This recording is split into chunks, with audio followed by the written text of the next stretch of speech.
Salut tout le monde, aujourd'hui je voudrais revenir sur l'exercice que je vous ai proposé à la fin de ma dernière vidéo pour qu'on puisse aller encore plus loin dans la recherche de notre identité, dans la découverte de notre créativité, de qui on est vraiment à l'intérieur de nous au plus profondément. Donc si vous n'avez pas vu cette vidéo, dans cet exercice, je vous invite vraiment à vous dire à vous-même chaque jour à quel point vous êtes des êtres incroyablement brillants, intelligents, remplis de créativité et capables de trouver des solutions à tous les problèmes de votre vie. Et ça c'est vraiment quelque chose d'important, c'est quelque chose que moi je fais, je me dis plein de choses à moi-même, je fais des déclarations sur ma vie, des choses que j'ai du mal à croire de moi, pour pouvoir aller plus loin dans mon identité, dans qui je suis vraiment, pour développer ma confiance en moi et pour développer ma créativité. Et je trouve que c'est très important et c'est l'exercice donc que je vous ai exposé. Et quand on fait ce genre de déclaration, il y a un tas de mensonges qui viennent nous assaillir, qui nous disent le contraire, et ce sont des mensonges. Et je vous ai invité à les chasser loin de vous. Et je voudrais vous le dire encore une fois, oui, tu es quelqu'un d'incroyablement brillant, intelligent, rempli de créativité, capable de trouver des solutions à tous les problèmes de ta vie, et ça grâce à ta créativité.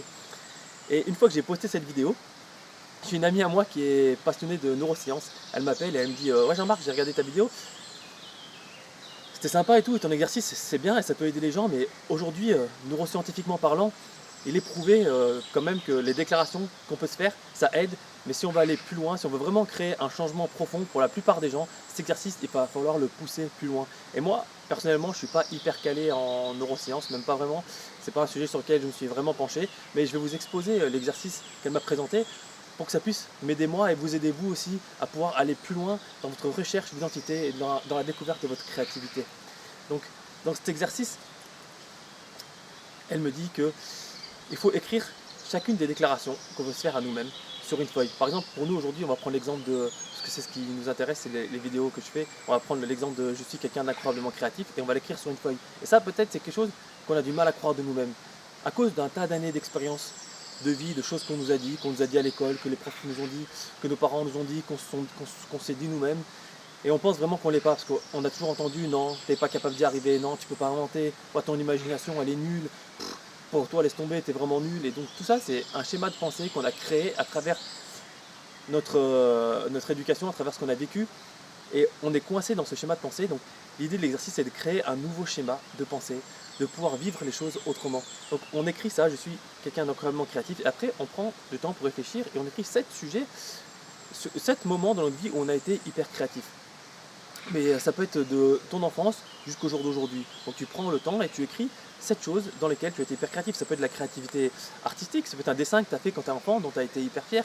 Ça peut être de la créativité utile, parce que la créativité elle s'applique dans plein de domaines, j'en parlais dans ma dernière vidéo aussi. Par exemple, je vous avais donné l'exemple, vous êtes en train de cuisiner, vous suivez une recette et ça manque un ingrédient. Qu'est-ce que vous faites pour remplacer cet ingrédient? Vous vous servez de votre créativité, vous êtes en train de réparer quelque chose ou trouver une solution à un problème. On se sert de sa créativité tous les jours pour des choses simples de tous les jours en fait.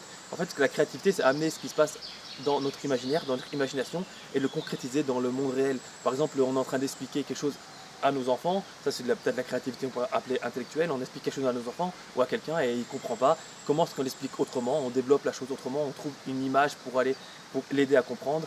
Et tout ça c'est de la créativité, c'est quelque chose qui se passe dans notre imagination et on le concrétise dans la réalité. Et ça c'est des choses qu'on utilise tout le temps. Et tout le monde, vous tous, vous êtes tous créatifs, l'être humain est quelqu'un d'hyper créatif, tous les êtres humains sont créatifs.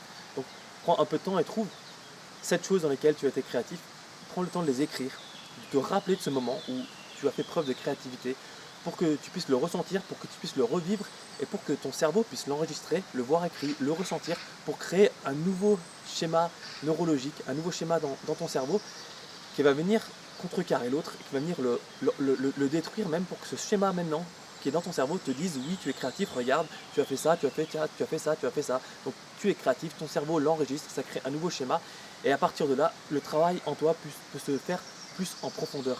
Et cet exercice, tu peux l'appliquer à la créativité et tu peux l'appliquer à plein d'autres domaines, à toutes les déclarations que tu veux te faire, toutes les déclarations que tu veux faire sur ta vie, dans lesquelles tu veux évoluer. Par exemple, je suis quelqu'un de super intelligent, parce que oui, vous êtes tous intelligents, donc tu l'écris, je suis quelqu'un de super intelligent, et tu trouves cette chose à mettre chaque moment dans ta vie où tu as fait preuve d'intelligence. Vous allez me dire, bah non, j'y arrive pas, je suis pas intelligent, j'ai jamais été intelligent. Bien sûr que si, dans un tas de choses, c'est qu'on ne s'en rend même pas compte. Pour conduire une voiture, par exemple, il faut être intelligent. Si tu n'es pas intelligent, tu ne peux pas conduire une voiture. Des trucs simples, pour jeter un ballon de basket dans un panier, il faut être intelligent. Vous allez me dire, ouais, super, pourquoi? Ben, imaginez un peu tous les calculs qui se passent dans votre tête. Peut-être qu'on n'arrive pas à les mettre sur papier, peut-être qu'on n'arrive pas à les écrire, mais dans notre tête, Notre cerveau fait un tas de calculs et te donne le poids du ballon pour estimer la force et l'intensité qu'il faut mettre dans le ballon pour le jeter pile poil au bon endroit. Et ça, c'est hyper intelligent. L'être humain est hyper intelligent, tu es hyper intelligent. Donc tu peux prendre le temps d'écrire cette chose, cet moment dans ta vie où tu as fait preuve d'intelligence, parce que tu en as fait preuve, forcément, pour redire à ton cerveau, pour créer ce schéma qui dit oui, je suis intelligent, pour pouvoir développer ça plus en profondeur et vraiment croire de toi-même que tu es intelligent, que tu es créatif, etc. etc. Donc voilà, j'espère que cet exercice que mon ami m'a donné puisse vraiment vous aider. Sur cela, à bientôt.